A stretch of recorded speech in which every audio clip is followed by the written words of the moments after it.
విషయం ఏంటంటే కొంతమంది బీజేపీ నాయకులు ఏ మాత్రం కూడా ఇక వాళ్ళకు ఆ రోజు ఎవరు మాట్లాడలేదు, కాంగ్రెస్ వాళ్ళు మాట్లాడలేదు, బీజేపీ వాళ్ళు మాట్లాడలేదు.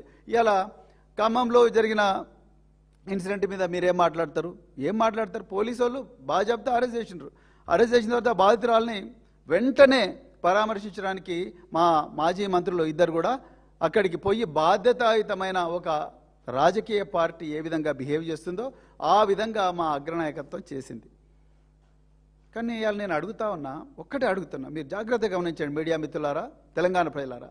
ఈరోజు రాష్ట్రంలో మహిళా శిశు సంక్షేమ శాఖ మంత్రి ఎవరు? సీతక్క గారు. రాష్ట్రంలో హోంశాఖ మంత్రి ఎవరు? రేవంత్ రెడ్డి గారు. రాష్ట్రంలో ముఖ్యమంత్రి ఎవరు? రేవంత్ రెడ్డి గారు. నిజానికి ఆనాడు బాధితురాలతో మాట్లాడాల్సింది ఎవరు? హోంశాఖ మంత్రి గారు, లేకపోతే మహిళా శిశు సంక్షేమ శాఖ మంత్రి. ఎందుకంటే వీళ్ళంతా పిల్లలు, మైనర్ బాలికలు ఆర్ ఈక్వల్ టు చిల్డ్రన్.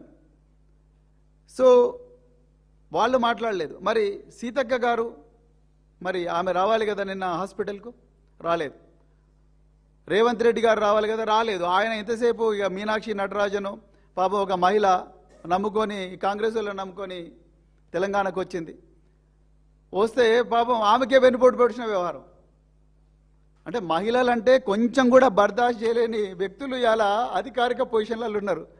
ఇక వీళ్ళు కాంగ్రెస్ బీజేపీ వాళ్ళు మీరే ఇన్ఫర్మేషన్ ఇచ్చిందంటారు, కాంగ్రెస్ వాళ్ళేమో మీరే మమ్మల్ని అన్యాయం చేసిందని అంటున్నారు ఎలక్షన్ కమిషన్ అడ్డం పెట్టుకొని. మీ అందరికీ తెలియకుండానే మూడో వ్యక్తి రాజ్యసభ సభ్యుడవుతాడా? రాజ్యసభ సభ్యుడిగా నామినేషన్ ఇస్తాడా? మీరు ఇక్కడ నుంచి ఇన్ఫర్మేషన్ ఇస్తున్నారన్న విషయం తెలియకపోతే.